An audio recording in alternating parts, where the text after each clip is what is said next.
Hello, Andrew from ARH Photographic. Just wanted to spend a few moments reviewing some of the cameras that I've used through the year. As you'll know when you look through my list of cameras that I've used, there's been quite a number. And some of them I've really enjoyed using, but because of the small amount of time I've used them, I want to spend a bit more time this coming year. And so the idea behind the video is really for me just as a mental or video note to use these cameras again, because photography is good. It's proven to be good for your mental health physically, and so I really need to get out and use these cameras. So let's dig in. So where do you start when you have over 50 cameras to choose from, all of which are vying for attention? Well, let's start with the easy option. As somebody who uses digital Nikon cameras, there were a couple of professional Nikons that I used during the course of the last year. The first one was the Nikon F5 with its interchangeable everything almost, and a really modular camera. Really enjoyed using this, but there were just so many functions that I never even got close to using. Well, that's definitely a camera that I want to use a lot. It really is designed to be used for pretty much any type of photography, but obviously it's a camera that lends itself well to using for wildlife. And one of the attractions of the F5, of course, is that it introduced colour or 3D colour matrix metering. Now, why is that important? Well, as somebody who shoots black and white, I really need as much help as I possibly can. I don't want to spend too much time on the computer back at home having to tweak the images that I use. So anything that helps to get good colour or tone rendition, as it turns out in black and white, I'm very keen to use. So certainly the F5 is there in the forefront. I can use pretty much any Nikkor lens, particularly if it's got autofocus. I have my digital lens here, the 70-300. So the beauty is I can go out with my D500, use this, and it's quite happy. Then I can exchange it onto this body, and well, I'm very happy with that. That's very good. But I do have some manual lenses that I enjoy using, particularly 70-300, and I often put a 2x converter on that, and even a 500 reflex lens. Well, unfortunately I now lose that matrix 3D colour matrix metering on the F5, and so for that reason and others, I'm also going to use next year the F6, which was the last of the Nikon professional cameras. And the beauty of this one, of course, is that 3D colour matrix metering on manual lenses.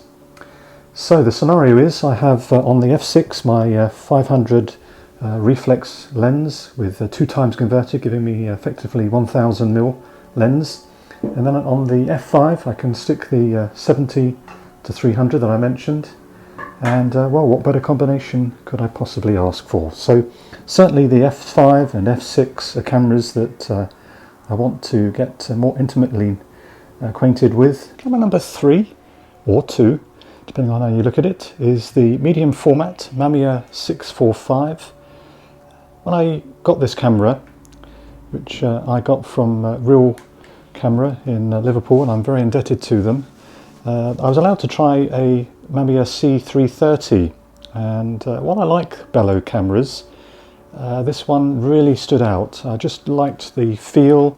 It is a very heavy camera, came with an 80mm lens, but it's a real joy to use. Looking through the viewfinder, a full range of information. It's got a light meter on this one, and it's just such a lovely camera. It's a real joy to use. I've used that expression a lot, and I will do, because of course these are cameras that I want to use. In particular, I was thrilled when my children for our anniversary bought this set of extension tubes. In fact, I've reviewed these extension tubes on my blog, which I'll put a link to. So I won't mention those too much now, but certainly this extends the use of this camera. I do like using or like close-up photography, so that will allow me to do that. Camera number 4, or 3, depending on how you look at it. Any discussion of photography couldn't not include the half frame, and certainly that made the news this year, didn't it, with Olympus? Well, I've gone back to Olympus, but the original Olympus Pen F, and this is a camera I really enjoyed. I was looking forward to trying it because I've been trying to get hold of one and they just seem to command such high prices. But very close to the end, in fact I think it was the last week of my 365 project, which extended into this year, so that's the reason why I can include it. I finally managed to get hold of one of these. Unfortunately, the lens, which on this occasion is a 38mm f1.8, had some issues with it, as did the camera, and it was all related to the fact that the lens aperture wasn't closing down. So with heart in mouth, I took the lens backing off and managed to find out the reason why, and then when I put it back on, it worked. So really like this camera. I've got a bit of a soft spot for double stroke cameras. Maybe that's my desire for a Leica, maybe, I don't know. But just the sound of the camera, the feel of the camera. It is a heavy camera, doesn't suit everybody, and it does take a little bit of adjusting to when you look through the viewfinder, seeing the portrait mode rather than landscape in the viewfinder, so having to turn it the other way. But once you get over that, it was a joy to use, and so this is definitely one of those cameras. I don't shoot a great deal of 35 half frame, but maybe is there a cause there to perhaps go out on the street? It doesn't have a light meter, so that's the only thing you don't, not this model anyway. But nonetheless, it's an incredibly enjoyable time I had with that, all too over quickly. Camera number 5, or 4, depending on your view, is the Canon EX-EE. A bit of a novelty camera. Novelty in the sense that to change lenses, rather than taking the whole lens element off, you leave the rear element, just take the front one off, and then putting on the 125mm lens requires you just to screw that in, and then looks slightly ungainly, and it's very heavy as well, I must say. Fortunately, I like those kinds of cameras, so this is a camera I'm really looking forward to going out again. When I went out first, the conditions weren't particularly brilliant, so I don't feel as though I got the full benefit from the camera and the images, so really looking forward to exploring this camera. Very kind of basic in a sense, totally manual camera. It does require battery to operate, but the lens, the meter that is. Camera number 6 now, or number 5, is the Ricoh 500ME.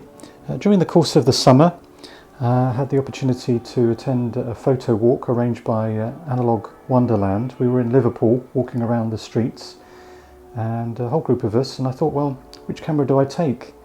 Well, it had to be this one really, the Ricoh 500ME, multiple exposure.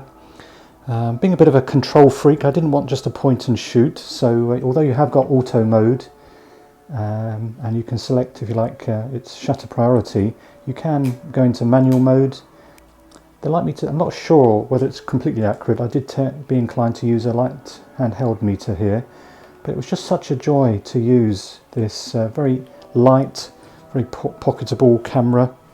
It made the walking around Liverpool very, very enjoyable, and a very responsive camera, nice sound.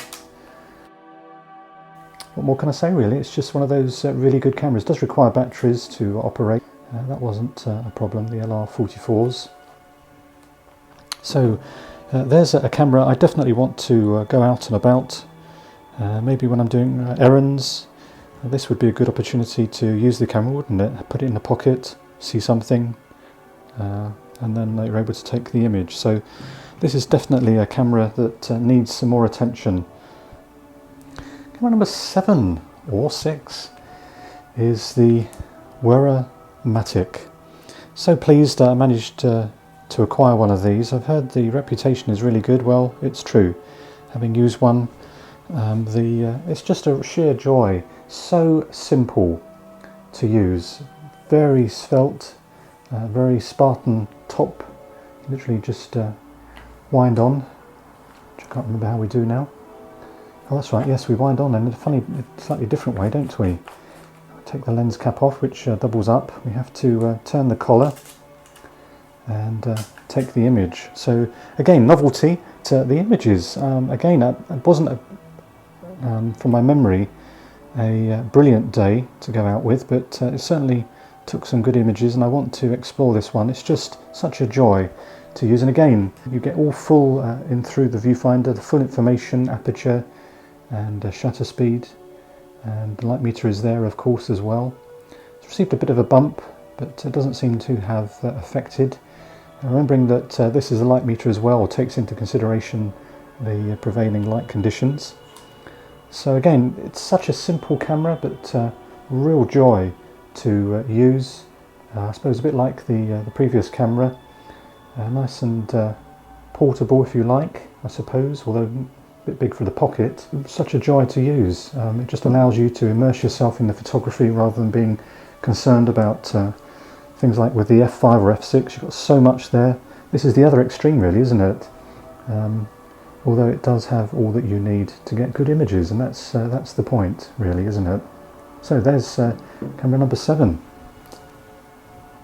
Camera number 8, I don't think we've considered the Pentax line of cameras. Well, I considered the K2 during the course of the year, and again enjoyed the process thoroughly, and very familiar perhaps layout of camera, perhaps doesn't cry out above a number of sort of similar cameras, but again it's a camera that I would like to use a little bit more and benefit from having a little bit of auto exposure there.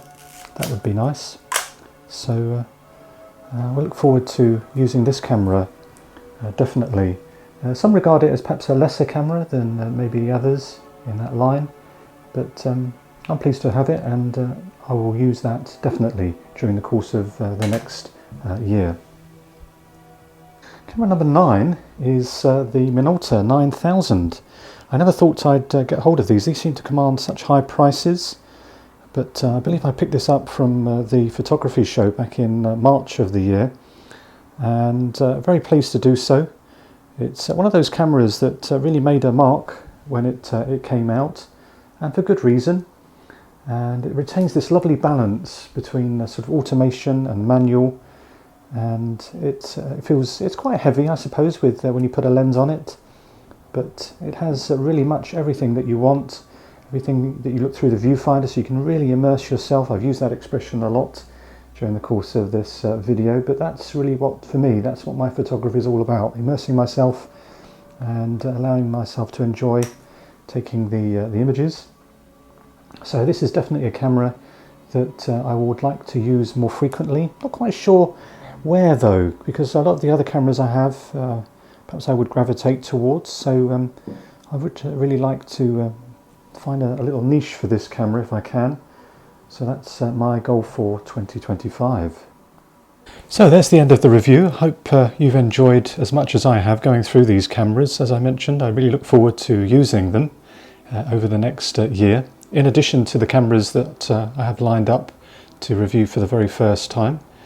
Thank you very much for your support. I appreciate those who have subscribed, and I hope I can continue to make interesting videos or content that you find interesting. So until the next one.